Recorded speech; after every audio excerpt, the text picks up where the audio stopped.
अस्सलाम वालेकुम नाज़रीन, इस वक्त हम मौजूद हैं सीनियर सहाफ़ी जिनको केन्या में जो गोली मार के शहीद कर दिया गया था और उनके घर के बाहर अभी हम मौजूद हैं। और यहाँ पे जो है वो सोशल मीडिया से और टीवी चैनल्स के लोग भी आए हुए हैं यहाँ पर। ताज़ियत करने के लिए भी लोग आ रहे हैं और जा रहे हैं यहाँ पर।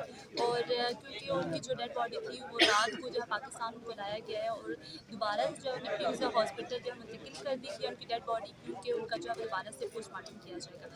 यहाँ पे हम आज मौजूद हैं और उस दिन भी हम यहाँ पर आए थे और आपको जो है वो हमने दिखाया था। अब यहाँ पे लोगों के तासुरात कैसे हैं और लोग जो है उनके लिए सोशल मीडिया पर भी आवाज़ जो है उठा रहे हैं। और क्योंकि इसको जो है वो एक शहीद करना, उनको लोग इसके बीच में जो है वो बहुत सारी जो है वो बातें निकल रही हैं। बहुत सारे जो लोगों के दिमाग में इस हवाले से क्वेश्चंस भी आ रहे हैं कि जो है वो कीनिया जाकर उन्हें जो है वो डिपोर्ट किया गया था, दुबई से डिपोर्ट करना था, लेकिन वो दुबई से जो है वो डायरेक्ट कीनिया ही क्योंकि आखिर वो मुल्क उन्होंने क्यों चूज़ किया जिसके लिए वो मुल्क बेसिकली जो है वो हमारी तरह का ही मुल्क है। वहाँ पे अगर आपको शहीद कर दें या टारगेट किलिंग वहाँ पे ज़्यादा होती है तो वहाँ कोई पूछने वाला नहीं है। तो अभी जो है वो उनकी डेड बॉडी जो है वो विम्स हॉस्पिटल मुंतकिल की गई है, वहाँ पे उनका पोस्टमार्टम होगा। उसके बाद बताया जा रहा है कि कल जो है फैसल मस्जिद में उनकी नमाज जनाजा पढ़ाई जाएगी और H11 में उनको जो है दफन कर दिया जाएगा।